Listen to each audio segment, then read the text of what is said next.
Hello everybody, welcome back to the channel. If you're new here, hi. Today I wanted to yap a little bit about my spring project plans now that it's getting warmer out. We've made it through daylight saving, so it's going to be lighter later, which has prompted me to start planning out some spring projects. On this list, we've got knitting, crocheting, spinning, dyeing, beading. So I'm excited to show you guys some inspiration that I've been pulling for some of these projects. In order to get my ideas and inspirations down, I wanted to make a little mood board, which brings me to the amazing sponsor of this video, Milanote. Milanote is a wonderful tool for organizing your creative projects. It's an online canvas designed to help you plan, brainstorm, and collaborate on ideas. It's perfect for creatives like myself because it allows you to organize your ideas visually in a way that makes sense to you. So the way that I made my mood board for my spring projects was I started out with images that just scream spring to me. I included colors, textures, scenes, and an overall vibe of what I wanted to base my projects around. Then I started brainstorming some projects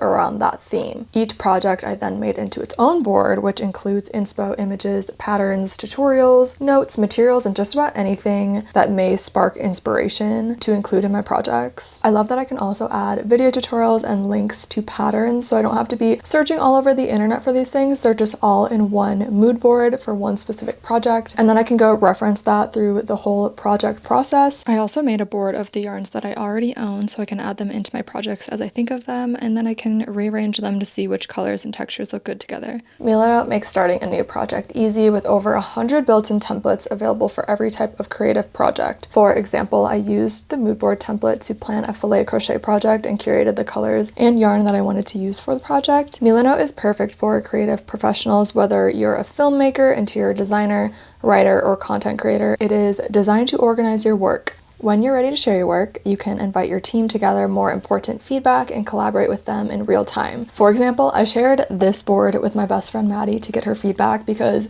we like to make mood boards together every season. Finally, Milanote is available for free with no time limits, so sign up for a free Milanote account using the link in my description. I'm definitely going to be using Milanote to plan out my projects for each season. Thank you so much to Milanote for sponsoring this video. Now let's get into my spring project plans. Okay, so the first thing on this list I just mentioned, it's filet crochet.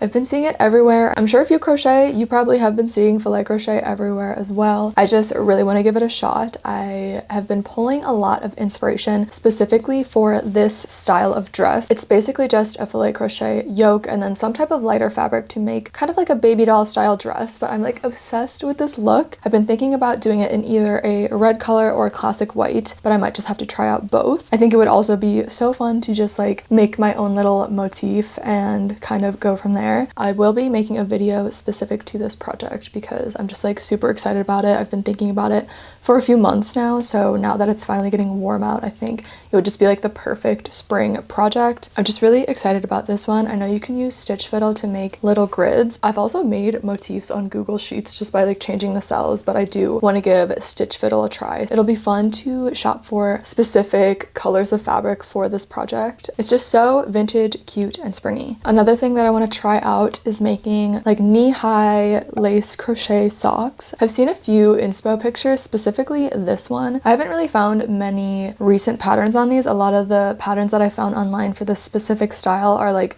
super vintage, so I might try to freehand them, and I think it won't be too hard because it's so like meshy that the shaping doesn't matter as much. I think this style of sock in the spring with like Adidas taekwondo shoes or some cute flats or even Mary Jane's, it would just be so good with like a little spring dress. This is also just like a smaller project that I think would be fun and wouldn't take too long, especially because it's so meshy. Next, let's talk about natural dyeing because I just did my first few natural dyeing experiments in my last vlog. If you guys want to check that out, I did avocado dye and I also did instant coffee. Now I just have the itch to naturally dye yarn. If you watch my vlogs, you might know that I just moved, so I'm out of my last apartment, but as I was packing, I got rid of so much stuff, but what I did keep was my bag of onion skins because I was like, there's no way I'm going to throw these out. I've been collecting them for so long. So I think that'll be my next project because I want to fully do it with the mordant and everything and really take my time with that one. So I think my next natural dye project will be onion skins. I have specifically yellow onion skins, but also I'm going to Arizona next week. And if you know anything about natural dyes, you may have heard of cochineal, which is actually an insect. It produces this beautiful dark raspberry colored dye and it actually grows on prickly pear cactuses. So I think I'm going to try try to harvest some while I'm there and bring it home. So I'm definitely gonna go for a hike and maybe hunt around for some insects for dyeing. And I need to do some research and make sure there's no like unwritten rules about harvesting, but I'm excited to kind of scope that out, and I'll make a little reel if I do that because it's just like unique to that region, you know? Okay, next let's talk about spinning yarn. I actually just got a blending board, you guys. I'm so excited to prep fiber. My last scrap exchange haul, I found so much fiber, but they were in like smaller quantities, so I wanted to have a way to prep them. So I got a blending board so I could kind of mess around a little bit. Here's my first couple bats that I've made. I'm really new to it still, so I'm trying to figure out how I can get good blending without the colors getting muddy. It's just going to be some practice, but it's so fun to be able to make my own bats to spin. And I've definitely been planning to do some sort of fiber drop, so I want to do maybe some fiber prep stuff, so selling like bats, rolags, or like smaller bits, maybe doing some hand-dyed stuff, and then also selling some of my hand spun yarn. So yeah, I've been kind of planning a little fiber drop, so let me know if you guys are interested in that or anything you want to see in that drop, whether that's hand spun or like prepped fiber. Another spinning project technique that I want to try is boucle yarn. I never have actually known how people make the boucle yarn, but I saw a video of Eloise Clarkson, Expression L, on Instagram. I saw a video of her making boucle yarn and I was like, it looks so fun. Like I want to try that. So I think I'm gonna give that a shot at some point and kind of experiment with that technique because it just looks so fun. I will say though, knitting with boucle yarn it's impossible to frog. Like it's so hard to frog, but also at the same time, it hides a lot of mistakes. So it's kind of like a give and take with that kind of yarn. But as far as spinning it, I just really want to try it out now that I've seen how it's actually been done. Let me know if you have any good resources on spinning boucle. Next is a drop waist dress, which I would really like it to be in like a denim fabric or a plaid or gingham. The reason why I think the drop waist is so amazing for spring is because a lot of the times you're still wearing a jacket, so I feel like wearing a jacket, like a little jacket over like a baby doll dress, kind of kills the shape of the dress or the skirt part of the dress. But if you're wearing a drop waist dress with a jacket over it, the skirt part is still like very prominent. So it's like a really good option for spring, in my opinion. I found a few on Etsy, which I'll link below. This one is the Giselle drop waist dress, and it has more of like a boat neck t-shirt top style, which I think is really cute. This one you can make with sleeves or have like more of a tank top style on the top. I really like the V shape on this one. So definitely want to give that a shot. I feel like I really like sewing in the spring because of the lighter weight fabrics. They're like a little bit easier to sew than like heavier fabrics, if that makes sense. I also think this would be really cute in like a peachy plaid color. Next is another sewing project, and it's these Gingham Capris. Gingham is just such a cute fabric for spring, and even like just the classics like red gingham and navy gingham, but Capris are still in style, and I have been giving them a shot a little bit, but I want to make my own pair. So I found this pair that has like a little bit of a ruffle at the bottom, so they're not like tight Capris, but I do also like the tighter style, so maybe I'll find another pattern for that. But for now, this picnic cutlet trouser is kind of what I'm expecting to be making. I even found this really cute pair of like gingham shorts with like a ruffle in the front that I think would be fun to make. But these gingham capris are so springy. I want to wear them holding my little Birkin basket that I have. Next is cross stitching a white skirt. I know what you guys are gonna say.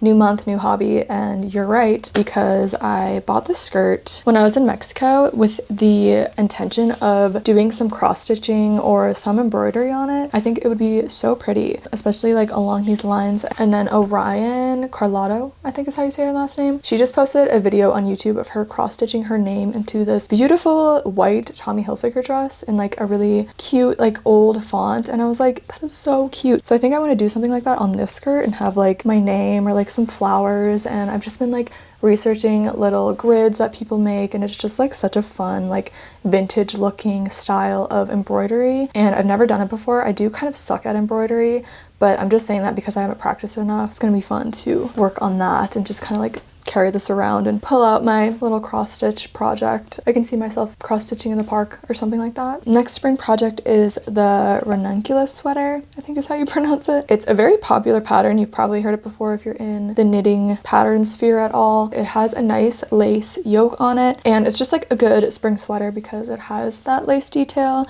and you can also make it with like a lighter weight yarn to make it more of just like a shawl or like a pullover. I really like this one that I saw on Instagram. It's not even done yet, but I like like how far the sleeves go down to make like almost a bat wing effect. So I think if I were to make this sweater, I'd probably extend it lower because I think it'd be fun as like just like a little shawl, but like also a sweater, if that makes sense. Make it short sleeve. It's very adjustable, I think, because when I looked it up on Instagram, I saw like a lot of different styles just from the same lace yoke sweater pattern. So gonna give that a shot. I think I really want to do it in like a peachy orange color. I don't know why. I feel like in my head that's been my color for the spring is like orange, which is surprising to me, but I don't know, I just feel like I've been really drawn to it. So either cotton yarn or even just like a mohair yarn. I don't know, I haven't picked yarn out. I am trying to like get through my stash too, but I only have like one hank of each yarn that I have, so I've been having a hard time like thinking of making bigger projects because I don't have like multiple quantities of yarn. I keep saying that I'm not taking on bigger projects like mentally,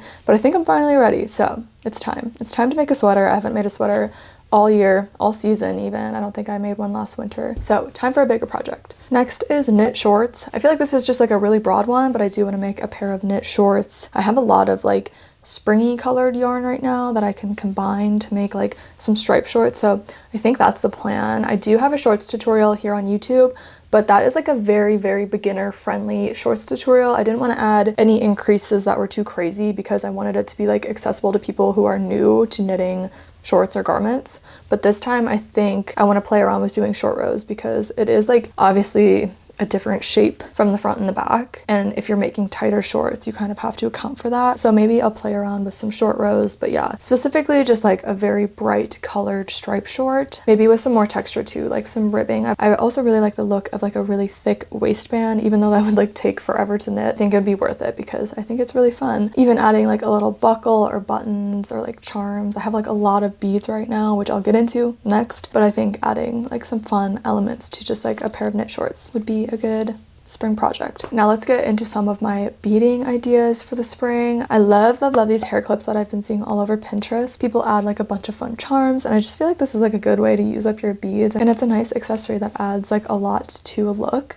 I'm wearing these silver hair clips right now. I guess there is a hole that you could just like put a jump ring in, but just having like a little beaded strand or something I feel like would just really elevate like a look. Instead of wearing like earrings or necklaces, it's just like a new form of jewelry. But yeah, I see people do like a lot of pearls and a lot of silver, but also just like random charms and stuff. There's so many charms at Michael's that are cute. I've been there a few times in the last couple months and they just have so many cute beads. They are expensive, but like I think with a smaller project like this, it's so worth it. I even saw this picture with a bunch of charms on a claw clip. Next is a beaded floral necklace. I am obsessed with these, you guys. I think there's a name for this technique. It's like French floral beading or something. I think you use a wire, but I love this like bolo tie style necklace with the big pendant in the middle. And I was wearing this dress the other day. I had a little picnic with my friends, but I wore this like really springy dress. It kind of was like a v-neck, and now all I can think of is how good one of these necklaces would have looked with that dress. They're so fun. You can make so many different colors. I'm really inspired by things that are starting to bloom, and I want just florals everywhere. I'm also in need of a good statement necklace. I think that is all. Happy spring, you guys. Let me know in the comments any of your